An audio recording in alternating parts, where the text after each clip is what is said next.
had your mom for a long time, but it still doesn't disappear. But when we cut ourselves with heat, we feel every so often, on a lucky, I have a couple of scars. And on damp days or cold days or just the occasional Tuesday, it tugs at you and reminds you of that original material. It's going to be a scar today. So they're not anti. On birthdays or holidays, you're going to remember this one. I say on behalf of everybody who loves you and cares for you, as time goes by, may they just give way to good memories that you have.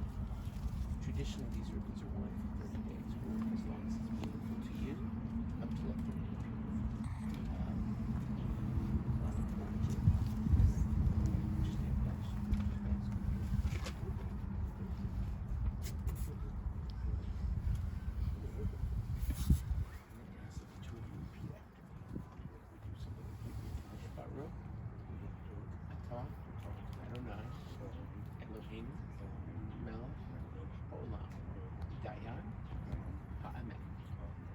Blessed are you, Adonai, God, who is good deliverers and judge of truth. So we're going to sit down and start.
Esa enai el haharim, me'ayin yavo Ezri. Ezri me'im Adonai, osei shemayim va'aretz. Ayitein ladmot raglecha, alaynum shomrecha, hine lo yanum velo yishan shomer Yisrael, Adonai shomrecha. Psalm 121. I lift up my eyes to the mountains. From where shall my help come? My help comes from God, who made heaven and earth. God will not suffer your foot to be moved. God that keeps you will not slumber. Behold, God that keeps Israel neither slumbers nor sleeps. God is your keeper. God is your shade upon your right hand. The sun will not smite you by day, nor the moon by night. God shall keep you from all evil. God shall keep your soul. God shall guard your going out and your coming in from this time forth and forever. Please join, if you wish, in reciting the 23rd Psalm. The Lord is my shepherd, I shall not want. He maketh me to lie down in green pastures. He leadeth me beside the still waters. He restoreth my soul. He guideth me in straight paths for his name's sake.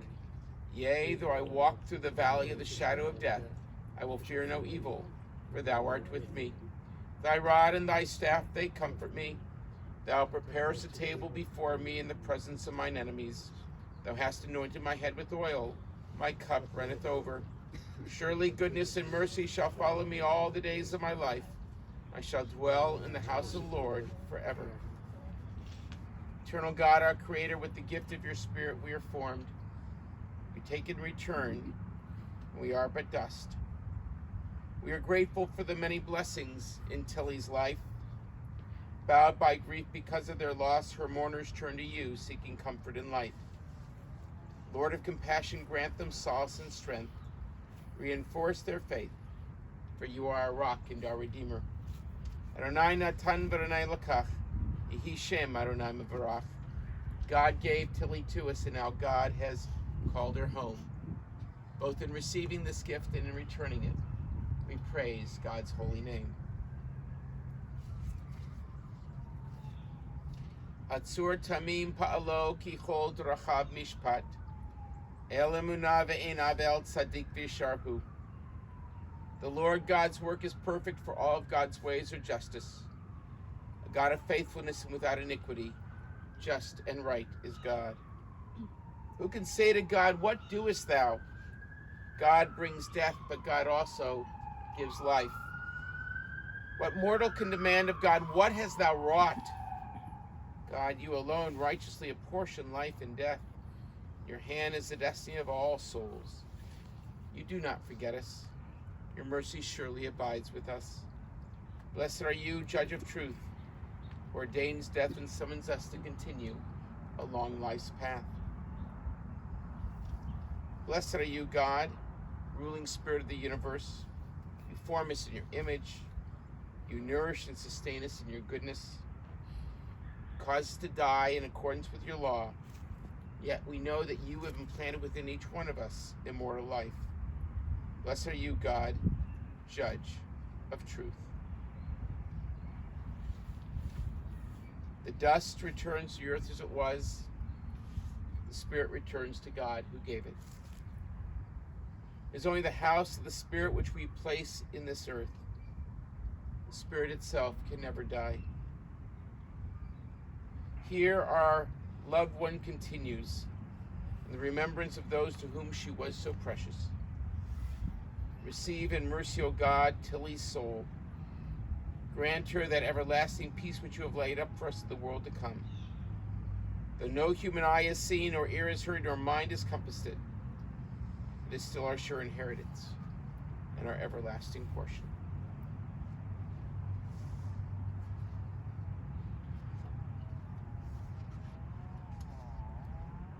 As you may know, Jewish tradition teaches that each of us is granted a lifespan, a time to journey on this earth, touching others, inspiring others, loving others.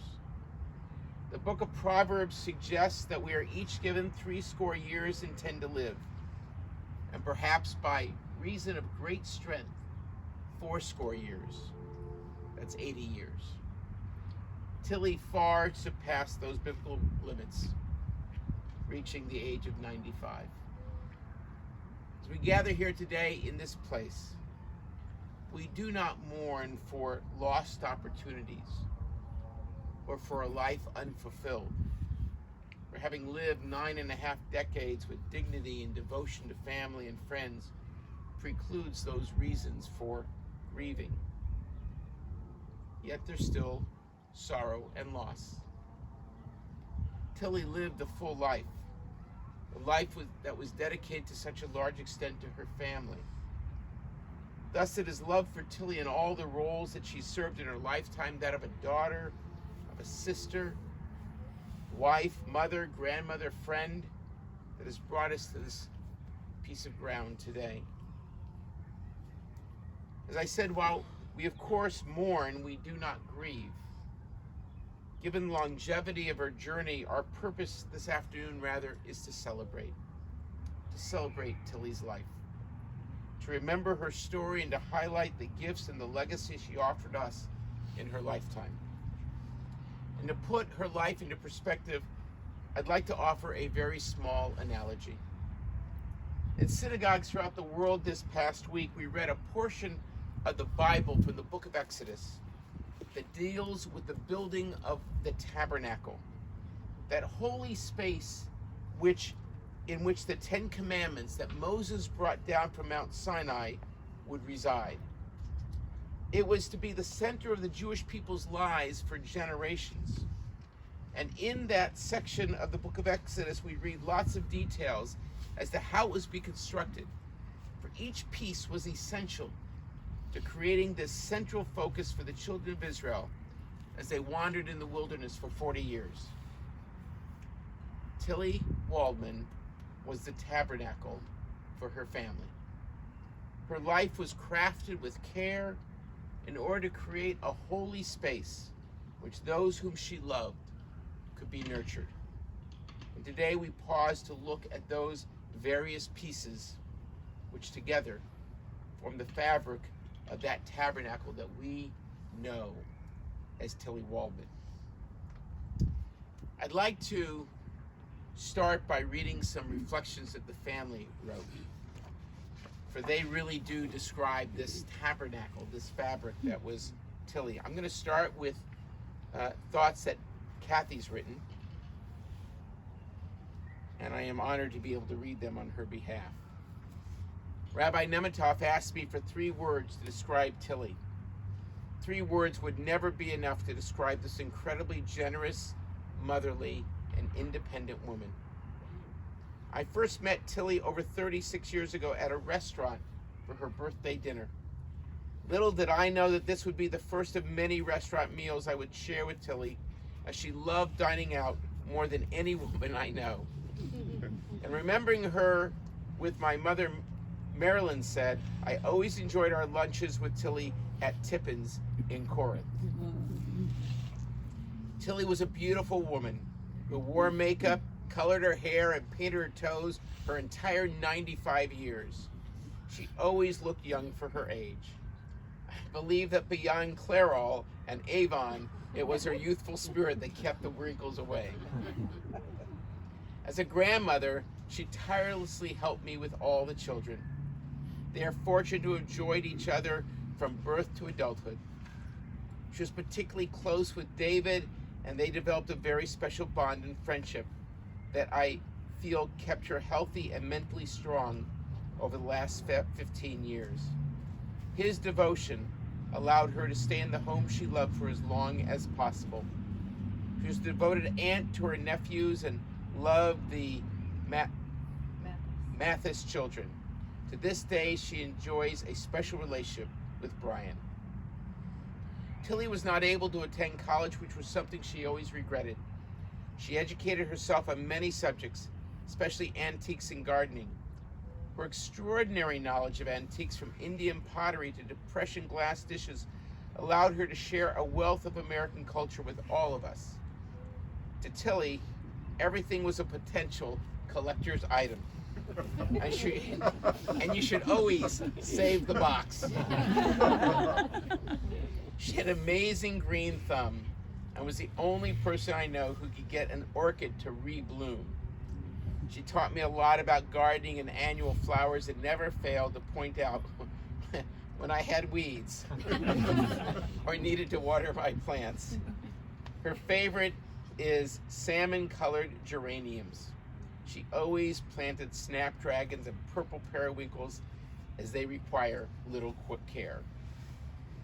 When Starlight first opened, Tillie and Dave bought season tickets, which is quite a luxury at the time. Her favorites were the original Rodgers and Hammerstein Broadway shows, but she was always willing to see something new. We still have the tickets, and I thank her for allowing us to introduce theater to our children, friends, nieces, nephews, and co-workers. She loved music of all varieties and kept up with pop culture. Her favorite time at Sunrise was when piano players, musicians, and singing groups performed for the residents. She particularly enjoyed her daily song fest with Steve. Every day he played a variety of music and she sang along, knowing the words to many of her favorites. Last Tuesday, when I told her that I saw Mariah Carey perform at Las Vegas, she smiled and said she wished she could have been there to see her. Finally, Tillie was very independent for her generation and loved to drive. She had a lead foot and refused to wear a seatbelt. I hope she will forgive me for taking her car in for service and not bringing it back to her.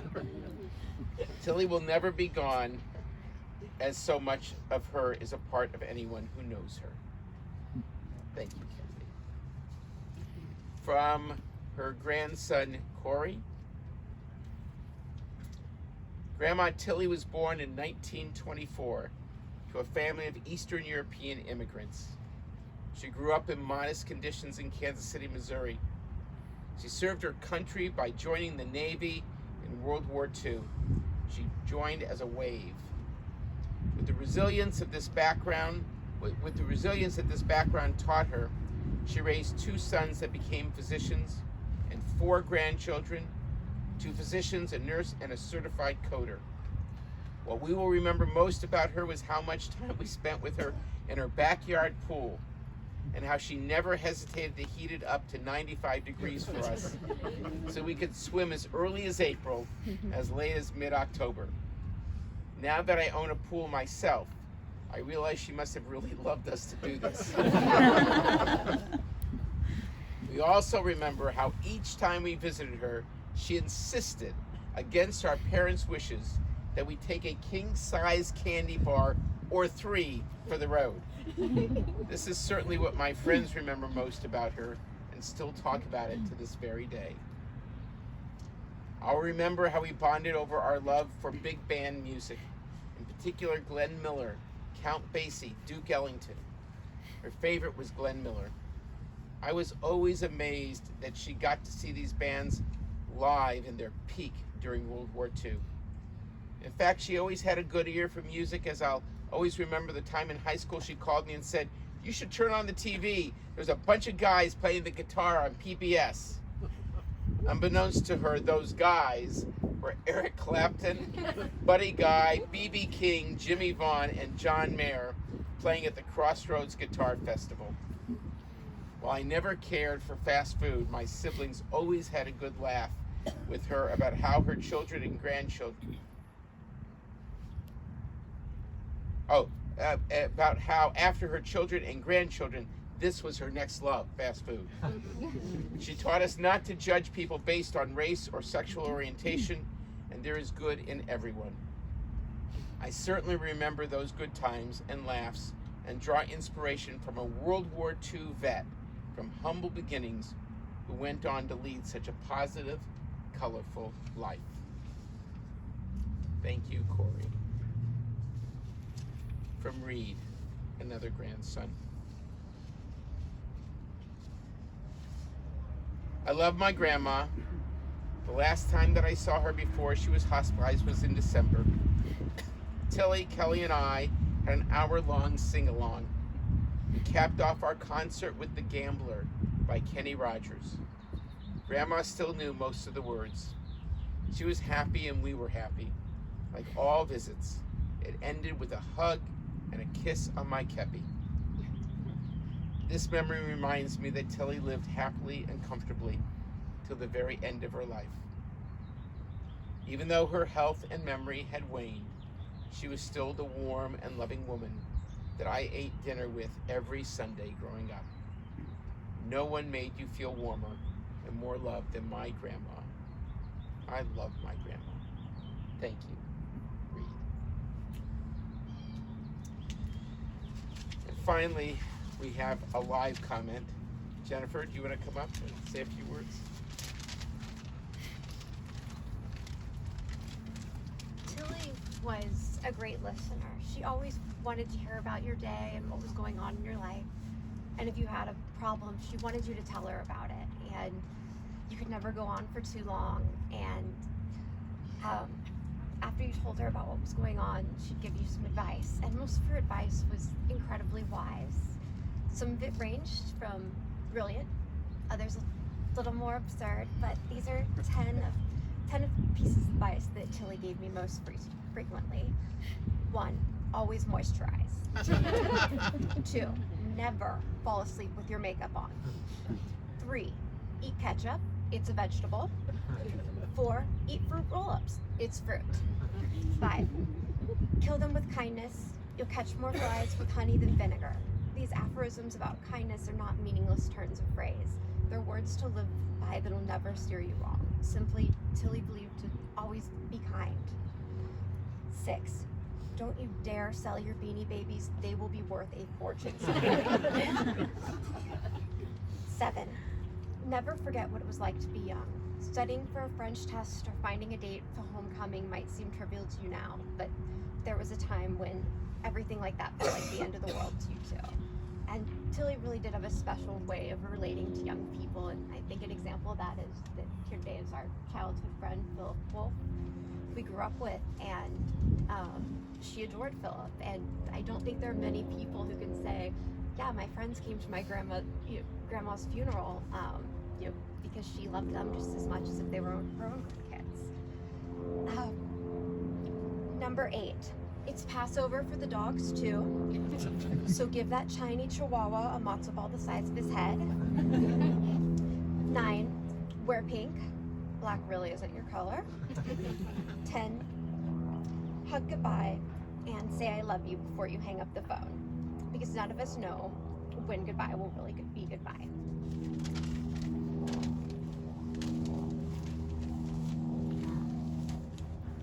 Thank you, Jennifer. Good words of advice from your grandmother.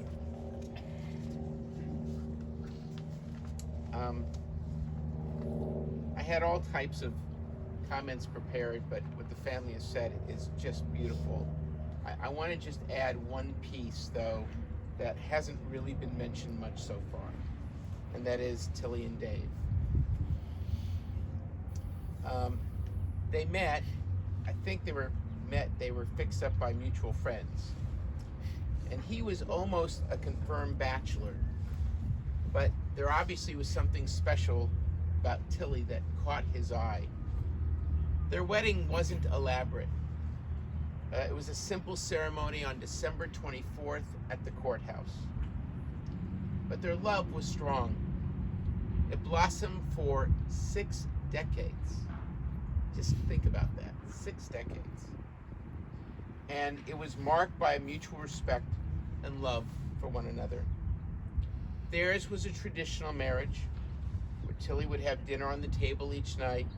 She kept the house, managed the household and the children, and Dave was the breadwinner. They enjoyed their time immensely with family and friends, and together they raised their 2 sons with Stephen. They raised Stephen and Howard. And we also didn't talk a lot about this. Tillie was really devoted to the 2 of you. Although she said she took them each week to the zoo, which she didn't. She did make sure they had plenty of activities, including the zoo, fishing, Cub Scouts, and many, many moments that they would share. Tillie, as Dave, as we've heard, valued education, and she instilled that in her boys. For one who never went to college, she made sure that her children and grandchildren knew the importance and received good educational foundations. So what we've heard so far from her time growing up, which was not an easy time. She grew up into the Depression years. Her mom, after her dad died, was raising 4 kids by herself. Had a hard time of it, but they enjoyed themselves, and she loved music. That was her escape, and she had good friends. And then she worked after high school in a law office, joined the Navy. That and her children, her grandchildren, all those experiences formed the fabric of the tabernacle that was Tillie's life.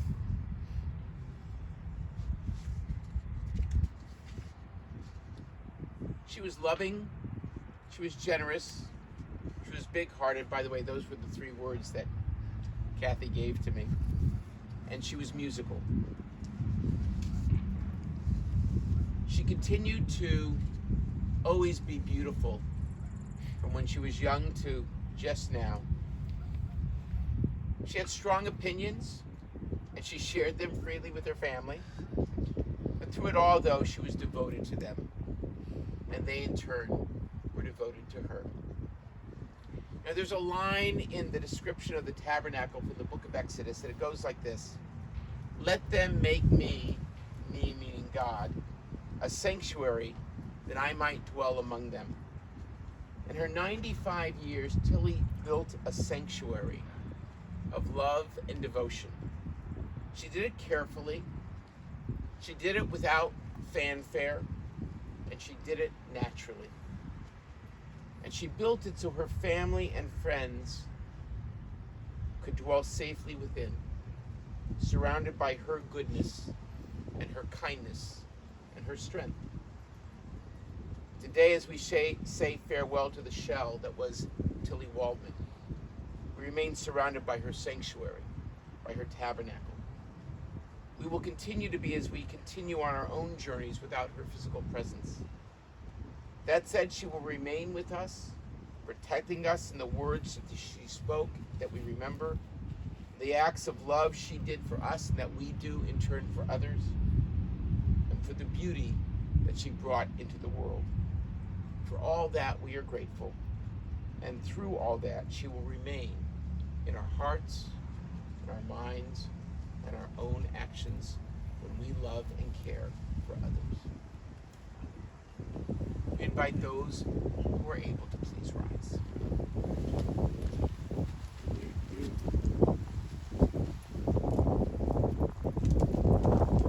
El Malay Rachamim, Shochem Bamromim, Hamsei Minucha Nechuna, Takat Kanfei Hashkina, V'marlo Kiroshim Utorim Gazor Harakia Mazrim Et Nishmat Shachachal Ulama, V'gan Eden Dehe Menuchata, Ana Ba'al Harachamim Hastre Hebeseter Kanfecha Ulamim, Tzor Bitzor HaChayim Et Nishmata, Arnai Hu Nachlata V'tanuach Bashluma Mishkava V'nomar, Amen. O God, exalted and full of compassion, grant perfect peace in your sheltering presence among the holy and pure to the soul of Tillie Waldman, who has gone to her eternal home. Master of mercy, we beseech you, remember all the worthy and righteous deeds that she performed in the land of the living. May her soul be bound up in the bond of eternal life. The Lord is her portion. May she rest forever in peace, and let us together say, Amen. Friends, it is said in our tradition that the greatest act of love that we could perform is to share in the burial of one that we've known. Everything else in life that we do, from a kind word to a helping hand to a gentle thought, has a reward built in. We get something out of it. But in burying someone, we get nothing out of it. It is simply an act of love. With that in mind, in a moment, we're going to invite anyone who wishes to help us perform this tradition and begin the burial process by placing some dirt on the grave. Our tradition teaches that we take a shovel and we turn it upside down. And with the back of the shovel, we put dirt on it and put it in the grave. And then we turn the shovel right side up. And with 2 shovelfuls, we put that in the grave, and then we take the shovel and we put it back in the dirt. We do it this way for a very specific reason. We turn the shovel over to indicate that our lives are turned upside down by this loss. It takes a difficult act and makes it even more difficult to do. And then we turn the shovel right side up. We do that to show that our lives still continue just as Tillie would want us to. And we do it twice as much as the other way to indicate our commitment to life and the essential goodness of life. And then we put the shovel back in the dirt. And we do it this way so that the next person can take the shovel out by him or herself. It's meant to be a solitary act. With this in mind, in a moment we'll ask those who want you to participate. We only ask two things. One, we're going to ask that this be done in silence. This is not a time to talk with one another or to comfort the mourners. We do that later. So we ask we be silent during this time. And the other thing is, once we're done, please return to where you're standing so we can conclude our service. We're going to begin with first members of the family who wish to on either side, and then anybody who wants to will come in behind them.